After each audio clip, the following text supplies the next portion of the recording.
একজন মানুষ আপনার যত সময় পর্যন্ত কোরআন জানে না, কোরআন চিনে না, কোরআনের পূর্ণ ব্যাখ্যা জানে না, ততদিন পর্যন্ত সমাজের মানুষে তারে আপনার কি বলে ইসলামের প্রচারের মধ্যে দাওয়াত করে না। কারো জিম্মাদারি নাই। কোরআন জানে না, শিক্ষানির দরকার নাই, প্রচারের দরকার নাই। কোরআন শিখছো, কোরআনের তাফসীর ব্যাখ্যা জানছো, আলিমানা টাইটেল পাইছো, এখন আপনার উস্তাদেও কইয়া দেন বাবা জায়গায় জায়গায় যাও, মানুষের হেদায়েতের ওয়াজ করিও। বিষয়টা কি আমরা বুঝতে পারলাম? কোন মানুষ যদি কোরআন শরীফের আলিম হয় না, কোরআন শরীফের বিশুদ্ধ তাফসীর তরজমা জানে না, তার ওয়াজ হুনা হারাম, তার ওয়াজ হুনা হারাম। যে মানুষ কোরআন শরীফ জানে না, কোরআন শরীফ রীতিমতো ব্যাখ্যা করতে পারে না, উস্তাদেরও ইজাজত নাই, সনদ সার্টিফিকেট নাই, এই কোরআন দিয়া ওয়াজ করা হারাম। কথাটা বুঝাইতে পারছি কিবা না?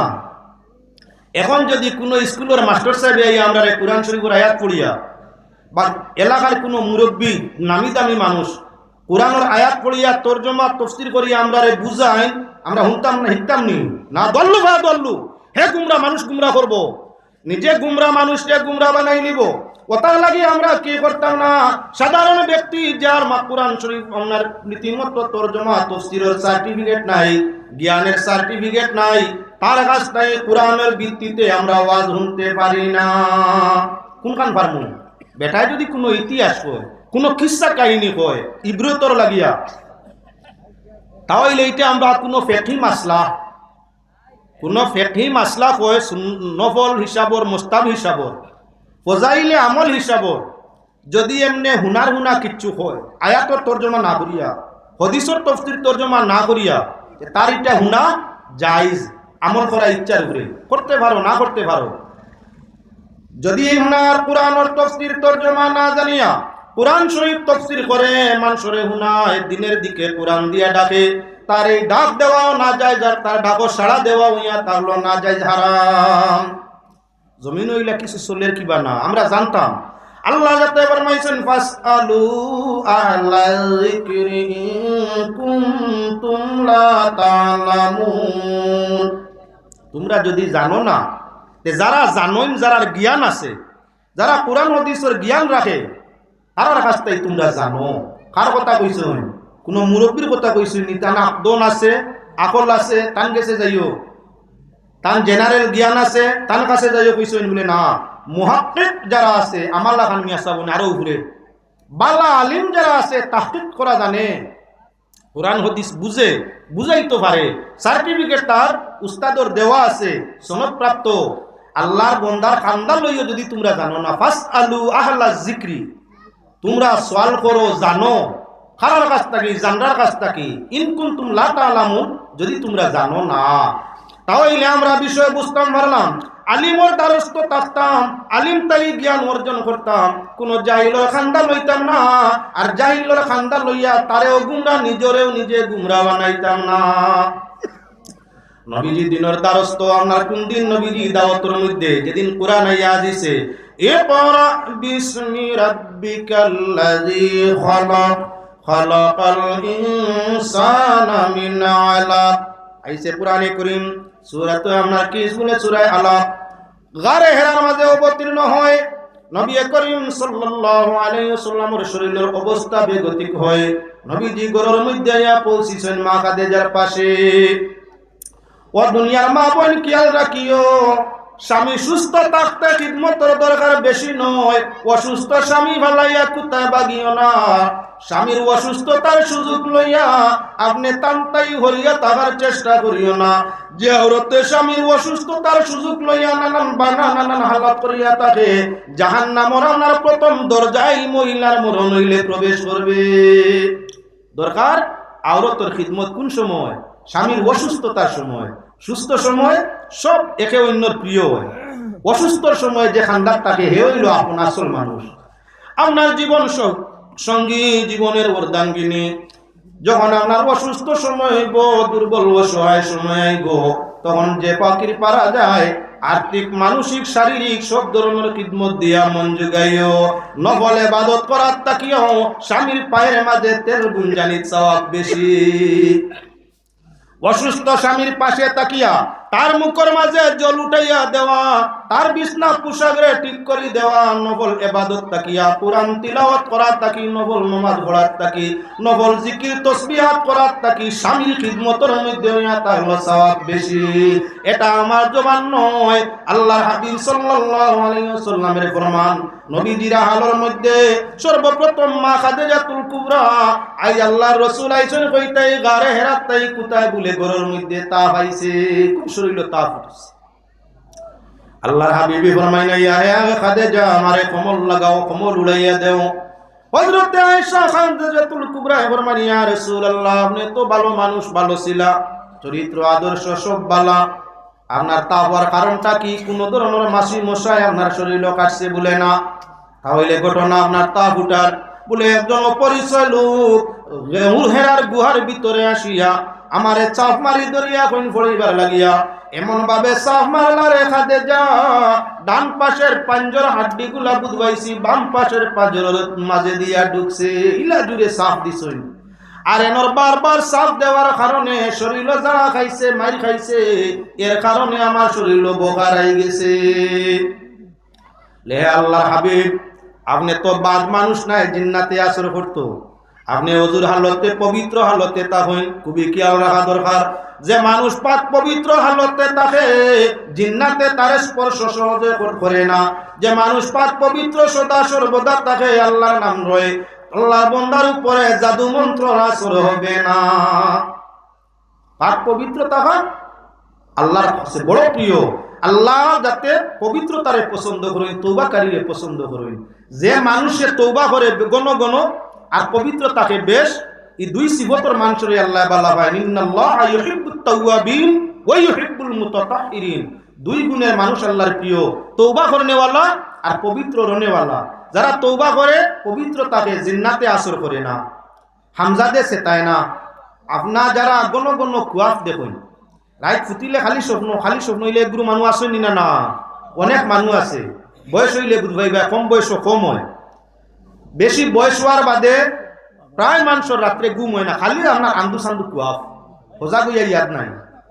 যদি এমন হালত আপনার দারণ হইয়া থাকে, হামজা দে আপনারে বুগার দুঃখ দের আপনি ওযু করিয়া দান করতেন, নবীর তরিকায় রাত্রে ঘুমাইও, আয়াতুল কুরসি তিলাওয়াত করিও, দুরূদ শরীফ জবি জবি ঘুমাইয়া পড়িও। একদিন দুই দিন আপনার 40 দিন আমল করতে না করতে দারুণ হামজার বাধ্য হয়ে গেছে আর ওয়াসওয়াসুল কুয়াফ দেখাইতো না। পবিত্রতা বড় মারাত্মক মেডিসিন। মা খাদিজা ফরমান ইয়া আল্লাহ, হে আল্লাহর হাবিব আপনি তো মানুষ বাদ নাই জিন্নাতে আসর করতো, এই মানুষ চিনবাইছেন নিবলে না, আপনি তো মানুষ বাদ নাই জিনে আসর করতো, আপনি মানুষ খারাপ না, কেউর ক্ষতি করেন না, জাদুটু নাই আপনারে আসর করতো, আপনি তো মানুষ খারাপ নাই, আপনার কাছে আপনার কোনো পাগল মজনু নেই আপনারে দৌড়া দিত, নিশ্চয় কোন রহস্য আছে, তাই আপনারে নিয়া বালা কবিরা দ্বারস্থ করার দরকার আছে। ভালো কোনো জ্ঞানীর খান্দা লই, জ্ঞানীর খান্দা লইলে বুঝবাইনু সমস্যাটা কিতা। এজন্য মুসলমান আপনার স্বামী বিমার পড়লে নানান সময় মা বই নগলে ডাক্তারের খান্দা লইতে চায়, বালা আলিমর খান্দা লইতা, বীর হকিরের খান্দা লইতা চায়, নিজের জান প্রিয় বস্তু সদকা খয়রাত করিয়া স্বামীর সুস্থতা চায়। এজন্য এক অপরজনের জীবন সঙ্গী, তাই স্ত্রীর যদি কোনো রোগ হয়, অশান্তি হয়, বেমার হয়, নিজেও লাগান বালা ডাক্তার কবিরাজ তাদের কাছে নিও, তাদের সুস্থতার চেষ্টা রাখিও। যদি তোমার বিবি সুস্থ থাকে, তোমার অসুস্থ সময় সে দ্বারস্থ হইয়া খেদমত করে শান্তি দিবে। এটা সুন্নত। বউ বেমার পড়লে স্বামী ঔষধও করতে হয়, হেফাজতেরও চেষ্টা নিতে হয়। দেখিও বউর পেশাব পায়খানা কাপড় দোয়া যাইও না, ইখান বড় মারাত্মক কিন্তু আয়। আপনার পেশাব পায়খানা মলমূত্র যুক্ত পোশাক যদি বিবিয়ে তো এটা সবর খাম বালা খাম সব, এটা মহব্বত হয়। কিন্তু কেউ যদি তার বউর ময়লা কাপড় দোয়া যায় গিয়ে আর মানুষ আরো তাকই না, এগুলা অসহায় হয় না, সোফা করতে আরো তখন ব্যবস্থা করা যায়। আর আপনি কাপড় দোয়া যান কি ময়লা কাপড় দোয়া যায়, মানুষে কিতা কইবা দোয়া গেল্লা কিন্তু বউর বাড়বা বেগর গেছে গিয়া, এই বেজুতিত গিয়া সমালোচনা পড়ার হক নাই। পয়সা দি দোয়াও, খাদিম দি দোয়াও, ইলা কোনো ব্যবস্থা থাকে না। মানে যেলা দেখইন না, যদি জরুরত পড়ে বউয়ে পারইন না, তাহলে ওলা ব্যবস্থা করো যাতে কেউ দেখিয়া সমালোচনাটা করে না। বিবি আপনার খিদমত করলে দোয়া পুষা যে কোনোটা মানে সমালোচনা করে না, কিন্তু স্বামী যদি পোশাক টুশাক পরিষ্কার যায়, বিবিরে গোসল দেওয়ানি যায়, দেখনেওয়ালা দর্শক ছেলে মেয়ে হইলে তারা মুসকি মুসকি আসে না, বাবা মাই পাগল, ইয়া আল্লাহ দুনিয়ার কোনো ভালো দেখি নাইলা আমরা বাপে মাই খাবার দিই মুসকি মুসকি আসি, তারা শরম লাগে নি না না ও তার লাগি খেদমত লইও ভাই, আর খেদমত লওয়ার উপযোগী করিয়া সব সময় তানে রাখার দরকার আছে নবীর সুন্নতিটা। যাও আল্লাহর বান্দাগান হযরতে মা খাদিজাতুল কুবরা নবী করিম সাল্লাল্লাহু আলাইহি ওয়াসাল্লাম রে লইয়া খানোর রওনা দিছেন জ্ঞানীর কাছে যাইতে হয়। বিপদ পড়লে ফাসআলু আহলা যিকরি ইন কুনতুম লা তা'লামুন, জান্নাতে জান্নার খান্দা লইতে হয়, বুজনাতে বুজরার খান্দা লইতে হয়। হযরত মা খাদিজাতুল কুবরা বুজরার খান্দা লইরা নে, ওরা তাবিন নবল বড় জ্ঞানী, তৌরিত পড়িছেন, জবুর পড়িছেন, বুহাইরা রাহি আপনার তৌরিত পড়িছেন, জবুর পড়িছেন, ইঞ্জিল পড়িছেন, অন্যান্য আরো কিতাবের জ্ঞান আছে। তাই তার মনে আইলো এই জ্ঞানী মানুষ, ধর্মীয় জ্ঞান আছে, কইতে পারবা আমার স্বামী আল্লাহর হাবিবর কাছে জিন্নাত আইছেন না ফেরেশতা যাই গিয়ে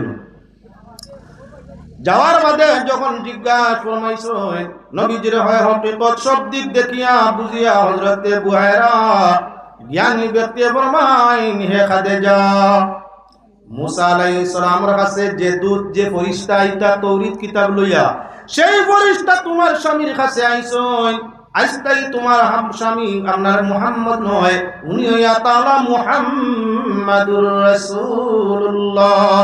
তৌরিত জবুর ইনজিলে যেই কিতাবের মাতাইছে সেই কিতাব আইস তোমার স্বামীরে ফেরেশতায় দিয়া গেলা, যে ফেরেশতা আইছেন মানব সুরতে, অন্য কোনো ফেরেশতা নয়। মুসা নবীর কাছে বারবার যায় নাই তা হযরতে জিবরাইল রুহুল কুদুস, এই রুহুল কুদুস ফেরেশতা কুরআন লইয়া তৌরিত জবুর ইনজিল যে কিতাবের মাত গেছে সেই কিতাব লইয়া তোমার স্বামীরে আইয়া দিয়া গেলা। আইসতা কি তোমার স্বামী মুহাম্মদ নাই, মুহাম্মদ ইবনে আব্দুল্লাহ নাই, খালি মুহাম্মাদুর রাসূলুল্লাহ। যখন ঘটনা সবকিছু হযরতে মা খাদিজা খান বলিয়া শুনছেন, আল্লাহর হাবিব সাল্লাল্লাহু আলাইহি ওয়াসাল্লাম রে লইয়া ঘর পর্যন্ত আই গেছেন। ঘটনা আপনার সামনে আনার উদ্দেশ্য ইয়া তারলো হযরতে বুহাইরা এই সময় ঈমান আনছেননি বলে না, দাওয়াত চলছে না, তবে বুহাইরা চিনছেন নবীজিরে, মনে মনে কিবা কলিমা পড়তে পারেন, প্রকাশ্য নয়। হযরতে বুহাইরা আপনার আলীমর ইন্তেকালের বাদে মা খাদিজা জিজ্ঞাসা ফরমাইলা, ইয়া রাসূলুল্লাহ আমার মামুর গরর ভাই বুহাইরা আপনার নবুয়তর পরিচিতি দিছেন, ঈমান আনছেন কিবা না তো জানলাম না, এখন তাই মারা গেছেন, তুমি বড় হক নবী, কিতাব তোমার উপরে আল্লাহ রাইছে কথা তাই কইছেন, তাহলে আমার এই ভাইয়ের কবরের অবস্থাটা কেমন, আযাব আছেন না শান্তি আছেন তোরা কোকুয়া। নবী যে ফরমান, খাদিজা রে যেদিন আমি আল্লাহর হুকমে মেরাজের সফর গেলাম, আল্লাহ আমারে বেহেশত দেখাইলা, দুজখ দেখাইলা, তখন আমি বেহেশতের মধ্যে তোমার মামাতো ভাই বুহাইরা নামক আপনার রাহিব বা আলিম রে আপনার বেহেশতের মাঝে সবুজ কাপড়ার পায়ে আপনার ছটি দিয়া দিতে দেখছি, যার দ্বারা প্রমাণ হইয়া থাকলো হযরতে বুহাইরা ইসলাম প্রচারের আগে ঈমান আনিয়া নবীর উপরে ঈমান আনছেন, যার কারণে আল্লাহ বেহেশত জায়গা দিলাইছে। রহমত রে কবুল করলে, রহমত রে স্বীকার করলে অটোমেটিকলি মাগফিরাত হইয়া থাকে। আল্লাহ রাসূলুর নবুয়ত রে হযরত বুহাইরা পরিচয় করছেন, দিলে দিলে বিশ্বাস আনি লিছেন। মারা যাওয়ার পরে আল্লাহর কাছে নবীর মহব্বতে হযরত বুহাইরা রে জান্নাত জায়গা দিলাইছেন। এখন কোরআনে করিম আমরা বুঝার দিকে যাই। কোরআনে করিম নাজিল হইছে নবীর উপরে, কিছু সারাসার নয়। আল্লাহর হাবিবে কোরআন তিলাওয়াত করেন, কাফির বেদিন হলে আমরা কি বলে নবীর দার লই। হযরতে দাউদ আলাইহিস সালাতু ওয়াস সালামে জবুর শরীফ তিলাওয়াত করতা, সাগরের মাছ, সাপ, খিরা, মাকুড়া সাগর তাকিয়া সাগরের কিনার লইলিতা। হযরত দাউদ আলাইহিস সালাম মোর উম্মতে দেখলা বড় বালা সুযোগ আইয়া দিছে, জমাওয়ার দিন জুমাবার দিন মাছ ওলাইয়া খান্দা লাগোয়, আর আপনার এদিন শিকার করলে খুব বেশি মাছ মিলে, আপনার শিকার করলে মাছ মিলে বেশ। তারা আপনার জুমাবারে হযরত দাউদ আলাইহিস সালামে নিষেধ দিলা, তোমরা মাছ আপনার শুক্রবারে মারিও না, শুক্রবারে মাছ মারিও না। তিলাওয়াত শুনবার লাগি, জবুরর তিলাওয়াত শুনবার লাগি মাছ হলাইয়া খান্দা লই আল্লাহর কালাম শ্রবণের উদ্দেশ্যে সাগরের পেটর মাছগুলা কিনার লাগে তোমরা খবরদার জুমাবারে মাছ ধরিও না। তারা কইলে তৌসিলা পাইছি শুক্রবারে না গড্ডাতে শুক্রবারে গর্ত করিয়া আপনার মাছের খানি দিয়া ডাল খুলিয়া দিলেন, যখন মাছি আইয়া গর্ত বলি যাবা জুম্মার টাইমে ডাল বন্ধ করিয়া মুখ বন্ধ করিয়া এই জুমা করিলিম আর শনিবারে শিকার করবো। আমি তো কইছি না আমরা জুমাবারে না, এদিন আমরা বন করবো, মাছ বন করি বাদর দিন শিকার করবো। ঠিক তদ্রুপ প্রতি জুমাবারে দাউদ আলাইহিস সালামে জবুর শরীফ তিলাওয়াত করুন, আর তিলাওয়াতের আকর্ষণে সেই আয়াতগুলার সোনার কি বলে সুরের আকর্ষণে আপনার সাগরের কিড়া মাকুড়া মাছগুলা ইয়া কিনার লয় গর্ত হল কুড়ি হলর ভিতরে প্রবেশ করে তারা আপনার মুখগুলা বন্ধ করিয়া বাদরদের শিকার করি দে। আল্লাহ আইন অমান্য করার কারণে আল্লাহ পাক পরওয়ারদিগারে আলমে কুমরে বান্দরের সুরত দান করে দিলাইলা, তারা হাবুলি বান্দর হইলা। আমি ঘটনা আপনার সামনে আনার উদ্দেশ্য ইয়া তার খেয়াল করিও ভাই। সাগরের কিড়া মাকুড়া দাউদ আলাইহিস সালামর জবুর তিলাওয়াতর আপনার আওয়াজে আকর্ষণে টানিয়া মাছ আনছে। আল্লাহ রসুলের তিলাওয়াতর টানে জমিনের শ্রেষ্ঠ দুশ্মন আবু জাহিল তাকি আর বড় কোন দুশ্মনী পৃথিবীতে নবীর ছিল না। নবীর সবচাইতে আপনার কঠিন দুশ্মন হইয়া থাকলো আবু জেহেল। নিজে আবু জেহেলেও কোরআন শরীফের আওয়াজ শুনতো করি পাগল দেওয়ানো হইয়া খানায় খাবার কিনার লইত গিয়া দূরে থাকা তার পক্ষেও সম্ভব হইত না। ময়দানে মাশর মানুষ আযাবে যখন জর্জরিত হইব, আল্লাহ যাতে দাউদ আলাইহিস সালামের গলার মাঝে সুর বড় মজার দান ফরমাইছেন। হযরতে দাউদ আলাইহিস সালাম রে আল্লাহ জানাইবা দাউদ তুমি সুন্দর আওয়াজে জবুর তিলাওয়াত আরম্ভ করো। কত কষ্ট মানুষ ময়দানে মাশর আযাব আর আযাব, যে আযাবের কারণে ছেলে বাপর ভাই সার না, বাপে ছেলের ভাই সার না, মায় সন্তানের দিকে চাইতো না, সন্তান মায়ের দিকে চাইতো না, স্বামী তার স্ত্রীর দিকে চাইতো না, স্ত্রী তার স্বামীর দিকে চাইতো না। জানার কষ্ট অত বেশি। দাউদ আলাইহিস সালামে আল্লাহর নির্দেশে সুন্দর সুরে তিলাওয়াত আরম্ভ করবা জবুর শরীফ। সারা মানুষে কষ্টর হালত ইকান ফাউরিয়া, সব মানুষে নিজের কষ্ট ভুলিয়া তিলাওয়াত করবা যেমনে তার মন যাইব। শ্রোতা যখন আওয়াজ শুনিয়া লগে লগে তারা হাজার হাজার বছরের আযাবরে ফাউরি লিব। তো মজা তোরি জবুর তিলাওয়াত দাউদ আলাইহিস সালামের সুরে এত মজাদার কোনো সীমানা নাই।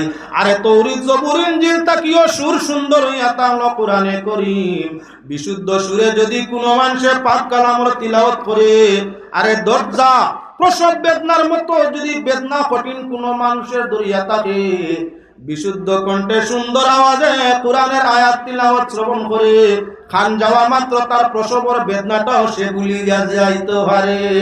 এত মজা তিলাওয়াত, কোরআন শরীফের তিলাওয়াত এত মজা তার কোনো সীমানা নাই। আল্লাহর বন্দেগান আবু জেহেল, আবু সুফিয়ান, বখতরি বড় বড় তিন লিডার মক্কা শরীফের, তিনজন বড় লিডার, একজন আবু জেহেল, একজন আবু সুফিয়ান, একজন বখতরি।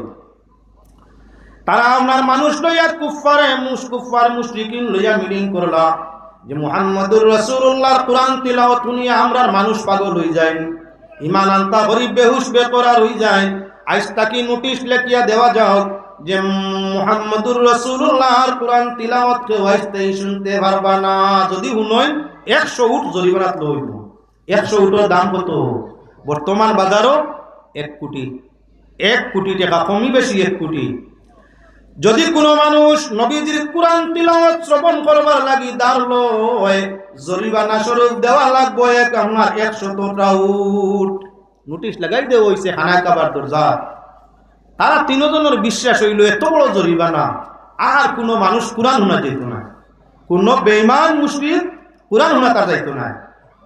সকল বেলা আবু জেহেলে মনে মনে কইল তাহলে আমি গিয়া খান করি আল্লাহর নবীর কোরআন তিলাওয়াত খান শুনিলাই, নোটিশ দেখে কেউ যাইত না, আমি যাই গিয়া। আবু জেহেল খানায় কাবা, এখন তো দিন রাত সমান লাইটিং পরিমাণ। আজ তাকি 1400 বছর আগে এমন কোনো ব্যবস্থা ছিল না। জৈতুনের গোটা জ্বালাইয়া আলো দেব হইতো, জৈতুনের আপনার কি বলেন তেল বার করিয়া তা দিয়ে আলো দেব হইতো। বিদ্যুতের ব্যবস্থা ছিল না, ইলাকান আলময় মক্কা শরীফ ছিল না। তাই অন্ধকারের মধ্যে আবু জেহেল গিয়ে কুনার মাঝে বই। দ্বিতীয় আবু সুফিয়ান বড় লিডার, তার মনে আইলো আজ হয়তো নোটিশ দেখিয়া কেউ যাইতো না কোরআন হুনাত, আজকে আমি যাই গিয়া নবীজির তিলাওয়াতটা শুনি, তা পড়ুন তা পুরা শুনি। হে দিয়ে আরেক কুনাত বয় বস্তরিয়ে মনে মনে কইল আজ তো কেউ যাইতো না, নিটুস নয়া লাগছে, সবে জানে 100 উর জরিমানা। আবু জেহেলও যাইতো নাই, উতবাও যাইতা নাই, সাইবাও যাইতা নাই, আবু সুফিয়ানও যাইতা নাই, কেউ যাইতো নাই, তাহলে আমি গিয়া শুনি। হে দিয়ে আরেক কুনাত, 3 বড় বড় লিডার 3 কুনাত গিয়া বইছেন, আর নবীজি কোরআন তিলাওয়াত আরম্ভ করছেন। আরে শুধু যদি ফুলতলি সাহেবে তান জোয়ানকির সময় যখন কোরআন তিলাওয়াত করতাম, জোয়ানকির সময় কুর তিলাওয়াত সাবটিগুলা ফুলতলির শুনিয়া অগণিত শান্তখালী মানুষ নাই, জিন্নাত পর্যন্ত তানা শুরু হইতা। দয়াল নবী যে কোরআন শরীফ তিলাওয়াত করতা, জিন্নাত পাগল হাওয়ায় যাইতে সময় লামিয়া নবীর উপরে ঈমান আনতা। মক্কা শরীফ নবীজি মসজিদের জিন যেই জায়গার মধ্যে কুল উহিয়া ইলাইয়া আন্নাহু ইসতামা নাফারুম মিনাল জিন্নি ফাকালু ইন্না সামি'না কুরআনান আজাবা ইয়াহদি ইলার রুশদি ফাআমান্না বিহি ওয়া লান নুশরিকা বিরাব্বিনা আহাদা وأنه تعالى جد ربنا ما اتخذ صاحبة ولا ولدا إلى آخر الآية। যার বাবর্তটা সংক্ষেপে আপনারা সামনে তুলতে চাই। আল্লাহ যাতে ওহীর মাধ্যমে নবীজিরে জানাই দিলা, নবীজি আপনার কি করতে আসেন, মসজিদে জিনের মধ্যে তিলাওয়াতে কালাম করতে আসেন। তখনকার সময় মসজিদ জিন ছিল না, ও জায়গা তিলাওয়াত করতা মক্কা শরীফের পাশে জান্নাতুল